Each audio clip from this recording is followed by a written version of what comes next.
ringkas dan padat. Teks anekdot umumnya singkat dan padat.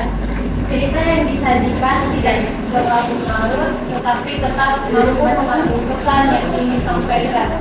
Yang kedua, menghibur. Salah satu tujuan utama teks anekdot adalah menghibur pembaca. Cerita yang lucu atau menarik dihadapkan dapat membuat pembaca tersenyum atau tertawa. Yang ketiga, mengandung makna dan atau pesan. Meskipun bercerita dengan gaya ringan, teks anekdot seringkali mengandung makna atau pesan yang dapat diambil oleh pembaca. Dan yang keempat, memiliki konflik dan penyelesaian. Seperti narasi pada umumnya, teks anekdot juga mengandung konflik atau masalah yang dihadapi oleh karakter dalam cerita, serta penyelesaian yang memunculkan rasa puas atau ketawa. Yang kelima, menggunakan gaya bahasa.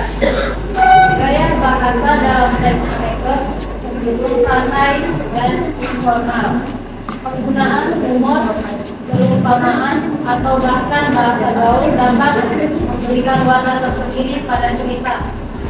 Yang keenam, memiliki sifat menyindir. Dalam beberapa kisah teks anekdot, bukan banyak yang dipakai sebagai media untuk menyindir sesuatu, baik itu orang maupun kelompok. Oleh karena itu, teks anekdot juga dibilang sebagai media untuk mengkritik suatu peristiwa yang sering terjadi. Perbedaan utama cerita anekdot dan humor terletak pada isinya. Cerita anekdot tidak hanya menghibur tetapi juga mengkritik, sedangkan humor hanya menghibur para pembacanya tanpa pesan atau tujuan tertentu. Untuk saya tertarik untuk menjawab pertanyaan kelompok 4. Sebutkan apa saja fungsi anekdot. Pengertiannya setiap kata anekdot memiliki sebuah fungsi sebagai sebuah ruang untuk berpikir, mengukur ketidakpuasan terhadap kekuasaan. Namun lingkungan ini dikemas dan kemudian cepat sehingga menjadi sebuah hal yang menyenangkan dan terkesan lucu. Lain, berapanya? Kalau bukan bisa sedikit. Apakah semua cerita lucu dapat dikategorikan dalam teks anekdot? Tidak. Tidak semua cerita lucu dapat dikategorikan sebagai teks anekdot. Jika ciri-cirinya tidak termasuk seperti Ya. Di depan. serius. Iya, ini ada jawabannya. Oh, Mario.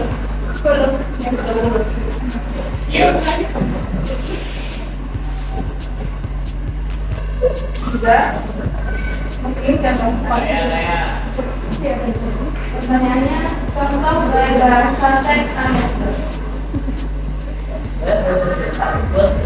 Dalam teks anekdot menggunakan kata keterangan bentuk lampau, menggunakan gaya bahasa metafora atau kiasan, menggunakan kata penghubung dan tanda baca yang sesuai kaidah, bersifat naratif atau diceritakan secara runtuh.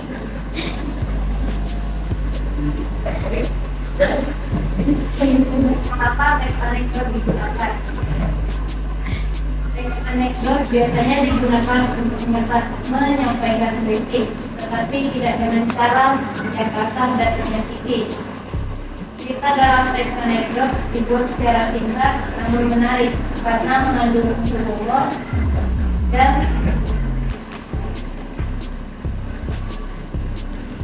harus yang menarik, tidak harus. Karena teks anekdot sendiri memiliki sifat yang lucu, menghibur, dan tentunya disesuaikan dengan apa yang terjadi dalam kehidupan sehari-hari. Jadi nggak harus orang penting, dan kita tetapi juga bisa. Kriteria teks anekdot terbaik untuk Inggris, kriteria teks anekdot yang baik itu yang pertama mengandung unsur humor, Yang kedua, unsur humor yang digunakan untuk mengkritik. Yang ketiga, menggunakan bahasa yang dari akademik. Yang singkat. Yang kelima, memiliki struktur teks anekdot mulai dari abstraksi, orientasi,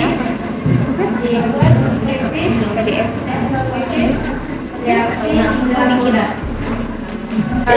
Saya akan menjawab pertanyaan dari kelompok 3. Teks anekdot memiliki sifat menyindir. Lima.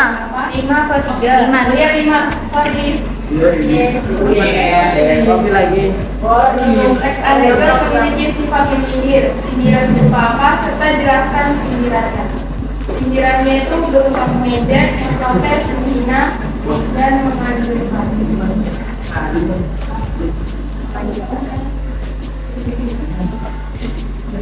Bisa dijelaskan?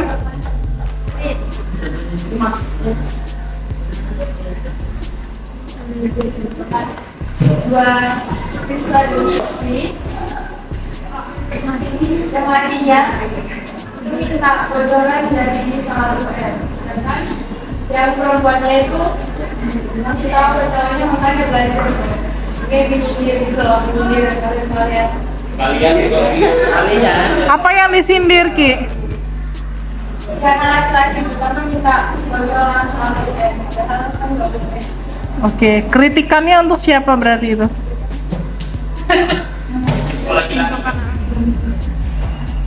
Untuk si siswa laki-laki. Oke. Terus unsur humornya di mana? Kelucuan, bukan umur. Apa di mana? Oh, oke. Unsur humornya ada di tokoh laki-laki itu yang digambarkan dia membawa apa itu? Piring. Dia mengemis dengan wajah yang